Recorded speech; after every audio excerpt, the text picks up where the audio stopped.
Welcome back. So unfortunately I've had some trouble with my microphone, so I filmed a whole section of the game with no audio. And to salvage what footage I have, I'm going to do a voiceover. Hope that's not too weird. So as you can see, we took the east gate out of Mexico this time. After failing worse than any man-child should ever fail at a children's game, I decided to go the route that they want you to go, and it's laughably easy now. I settle for only paralyzing or confusing Pokemon before throwing ball, and other times just straight up throwing the ball. And you'll see a little montage of all the Pokemon that we've caught. Rookidee. This Pokemon is brave and reckless. The white markings around a Rookidee's eyes intimidate faint-hearted Pokemon.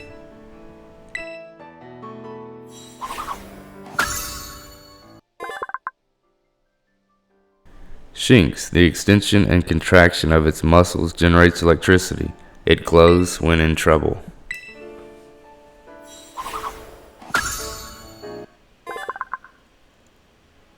Spoink. Spoink will die if it stops bouncing. The pearl on its head amplifies its psychic powers. Oh, and you may have noticed I moved the webcam footage down so I wasn't blocking the enemy's HP in some of these fights. So the tunnels and valleys in this desert-like area are kind of constructed as mazes, and they have these confusing signs kind of pointing in different directions. We encountered this little guy, Charcadet. He's pretty cool looking. Burnt charcoal came to life and became a Pokemon, possessing a fiery fighting spirit. Charcadet will battle even tough opponents. He's bad, boy.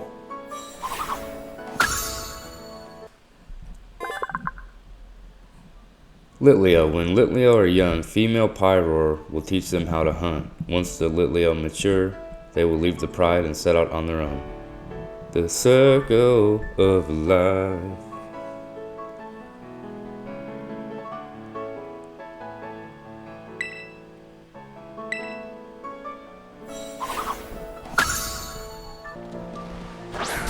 I gave up on being stealthy with this Stantler, and somehow I still caught it off guard. I don't know, I thought that was funny. Stantler. This Pokemon apparently used to live in much harsher environments, and thus it once had stronger psychic powers than it does now. Now it's just a pathetic normal type Pokemon. Here's a shot of all the crap we had to deal with up till this point.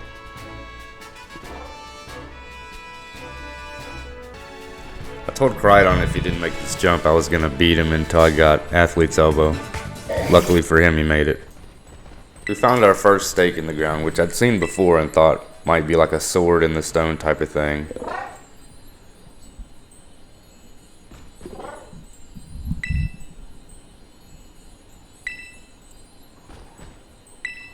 And after saving my game, we pull it out of the ground and it disappears. Go figure.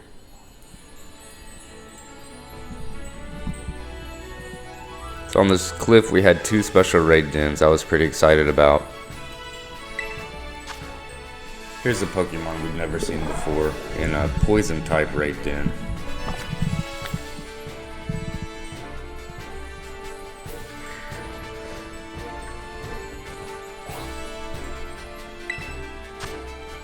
And here's a Pokemon I wasn't sure about at the time, if it was new or not, but it's in a dragon type raid den.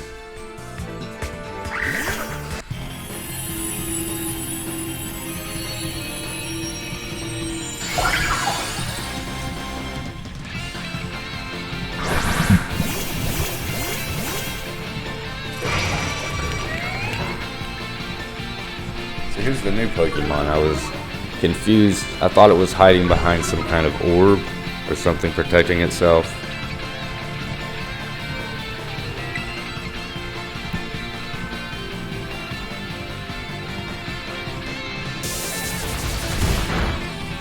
And it likes to roll its ball at you. It had moves where it was throwing brown like mud at you.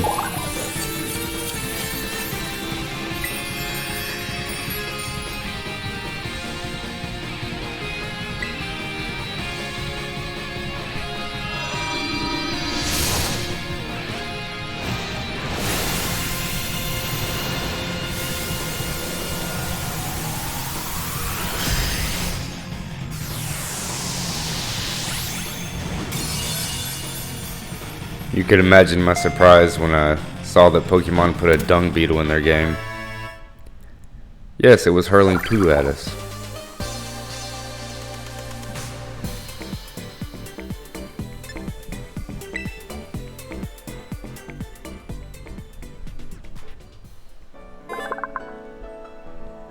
Raylor, this Pokemon creates a mud ball by mixing sand and dirt with psychic energy. It treasures its mud ball more than its own life. Yes, they tried to pass that off as a mud ball, not a poopy ball.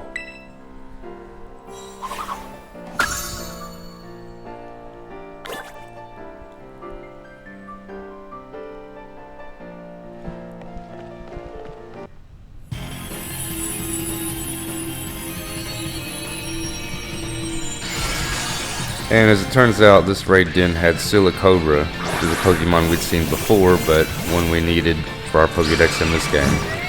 This is also the first time we saw Dragon-type Terastallization, so I thought that was cool too. Silicobra's neck pouch, which can inflate and deflate like a balloon, gets more elastic each time Silicobra sheds its skin.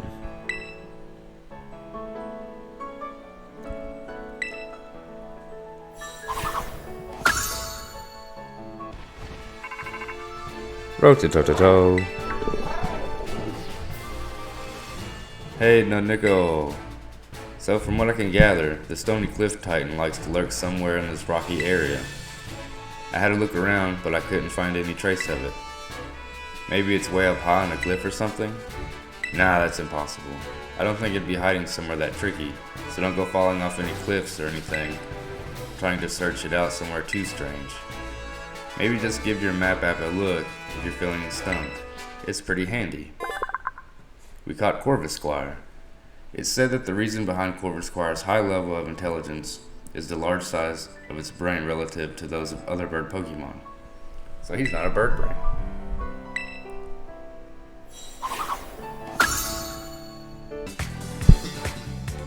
And we ran into Cloth, which is new to this game.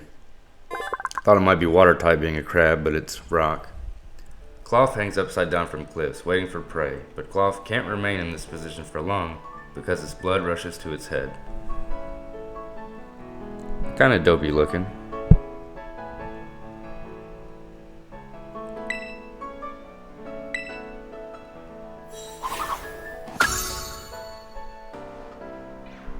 We found another tower, thank God, so I got another crack at Gimmighoul. I had to spoil the typing for myself so I didn't kill this one. And yes, I'm stupid for not knowing it's a ghost type. And yes, I'm stupid for not knowing it's ghost type because Ghoul is in the name Gimmighoul. But he's silvery looking, he's got coins. I thought he might be steel type, but lesson learned.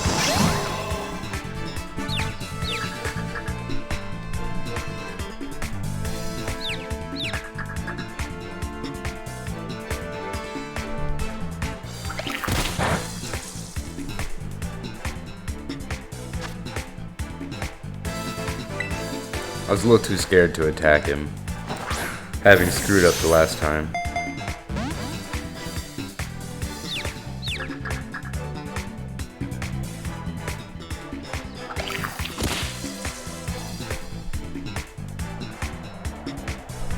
I don't know that it's included in the footage behind my webcam, but we got 60 coins, 60 Gimmighoul coins from catching him.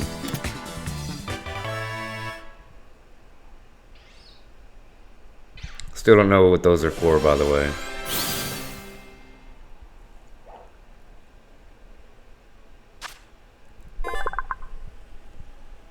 The Pokemon was born inside a treasure chest about 1,500 years ago. It sucks the life force out of scoundrels who try to steal the treasure.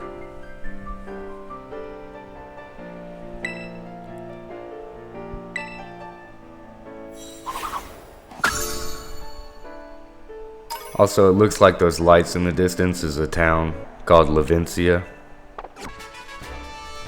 And we stumble upon the Titan, not being very discreet at all. Just a bigger version of the Cloth we ran into earlier.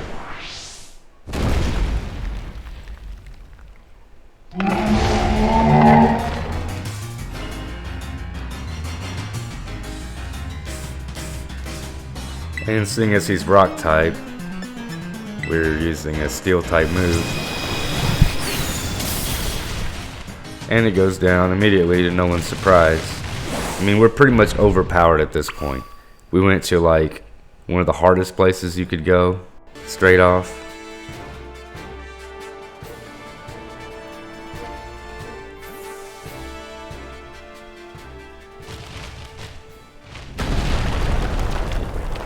Cloth gets the munchies, just like every Titan's gonna do. I guess it's a pattern.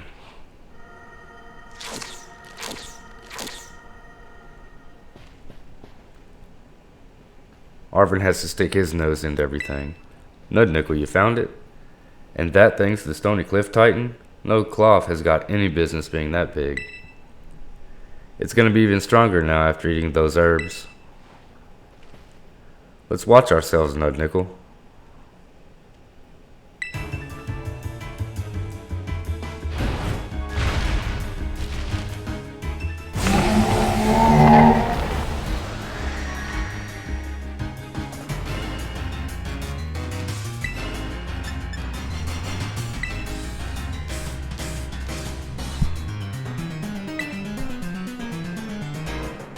Well, this is looking a little rough, Shelter. Let's serve up a helping of defeat on the half shell. And we one-shot him again.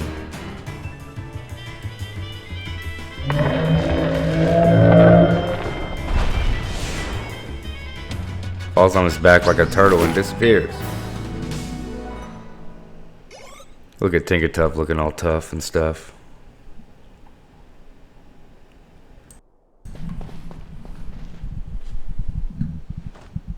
Alright, look at my little buddy, coming through like a champ.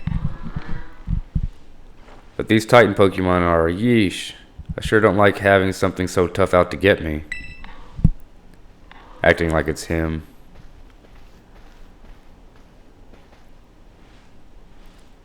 I bet somewhere in here there's more of that Herba Mystica the Titan was eating.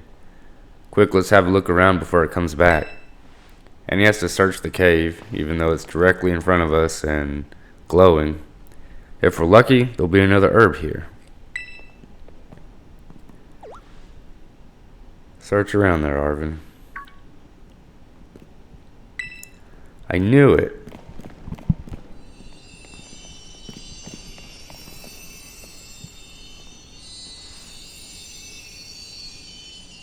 It really is here. This is one of the herbs, make no mistake. You and Arvin found the sweet Herba Mystica. Woohoo, we did it. Thanks, Nud Nickel. Now then, let's see. What does the book have to say? It says that the sweet Herba Mystica is good for gut health and that it helps aid digestion. It says it's great for stomach aches too, or when you want to stimulate the old appetite. If I could just slip this into a tasty sandwich and get him to eat some. I was so confused. Did he mean me? Did he mean Koraidon? Well, what are we waiting for, Nud Nickel? It's time to dig in. Let me whip something up for us. Here, whatcha? That's how I make sandwiches too. And Bob's your uncle. Which was hilarious. Here you go, my special whimsical herb-filled super sandwich. And it comes with a side of Titan badge, as a token of my gratitude, course. Oh, and we look happy this time. Last time we were like disgusted.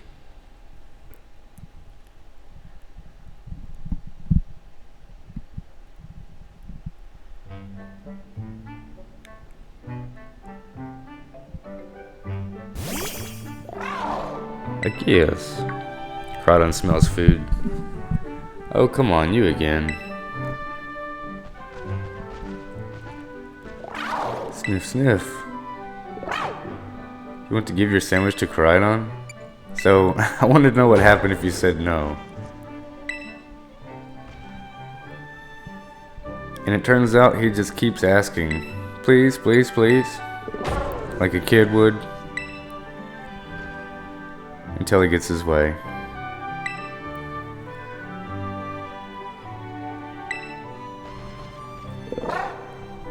Yums. Is it trying to say thanks or something? Well, good thing I made extra. You're helping me out a whole bunch with the hard stuff, so it's only fair you get more. I definitely absolutely did not make extra so that Koraidon could have a sandwich, okay? Like, whatever. Chomp, chomp, snarf, chomp. I guess. So I was really hoping Koraidon would learn to leap farther, so I wouldn't have to verbally abuse him as much. But he learned to dash. Did it grow stronger again? Yeah. Man, these Urban-Miska really do pack a punch, don't they?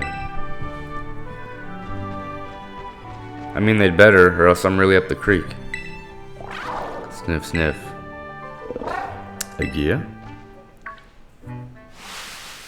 Don't you dare touch that. That isn't for you. Arvin's got it too, dude. Yeah. Oh, sorry, I shouldn't have shouted like that.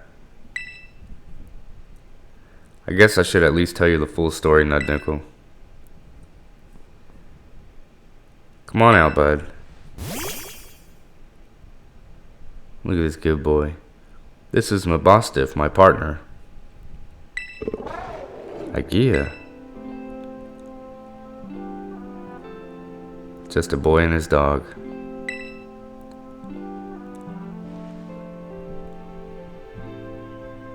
Here you go, bud. Eat up. This sandwich should help you feel better. Slowly now, take your time. I definitely did not tear up during this scene, but you might. Small bites are fine. Just chew nice and slow.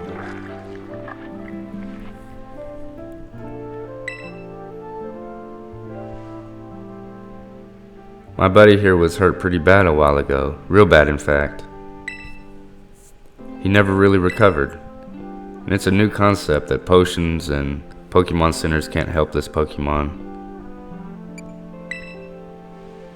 They said this wasn't any regular old injury or illness. Mabostiff here is the only thing in the world I care about. The only thing. So I promised that I'd make him better, whatever it takes. I searched online, I read books, I looked all over, and tried every cure and remedy I could find. But nothing really worked. I'd almost given up hope. That's when I found out about the Urban-Mystica.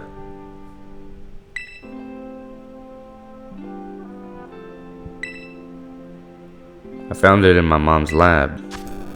Area 0 was home to wondrous herbs that instantly impart vigor when eaten. We dubbed them Urban-Mystica and attempted to grow some in areas around Paldea. However, before we could harvest, the herbs were eaten by Pokemon, which in turn grew large and strong. We call these Titan Pokemon.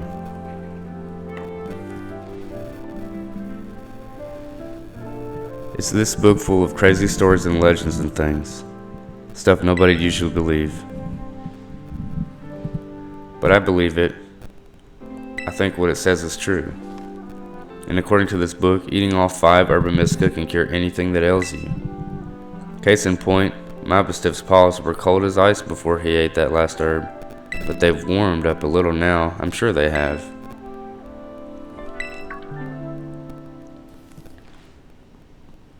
Oh, you done eating, bud? I don't know about you, but this changes the whole dynamic of Arvin being a douchebag. Hey, Mabostiff, can you see? Are your eyes open? Yes, I did it. It's been so long since he was able to open his eyes, I was so worried. Sniff, oh man, I'm so glad.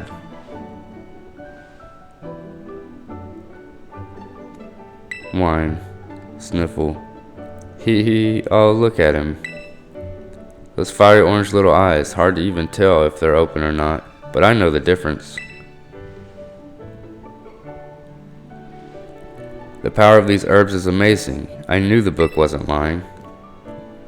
I'm gonna bring Mabostiff back to full health, I swear it. Oh, yeah, so that's my story.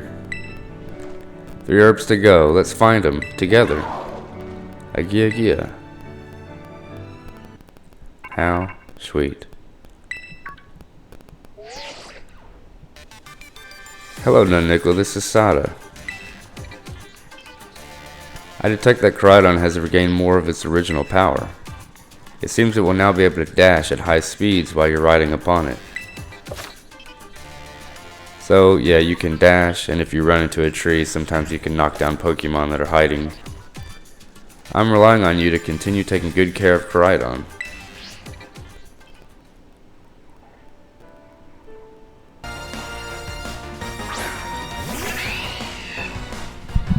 Most trainers had generic Pokemon, not worth mentioning, but we got to see Luxio, which is Shinx's second stage. We also ran into a Shuppet, which is something we still needed for our Pokédex.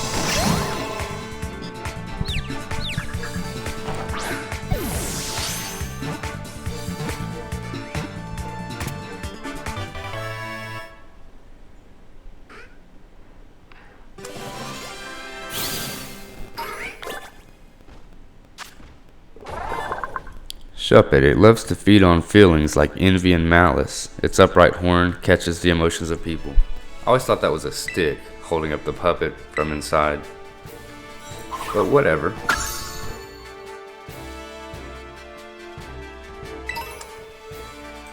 And we finally made it to the next town.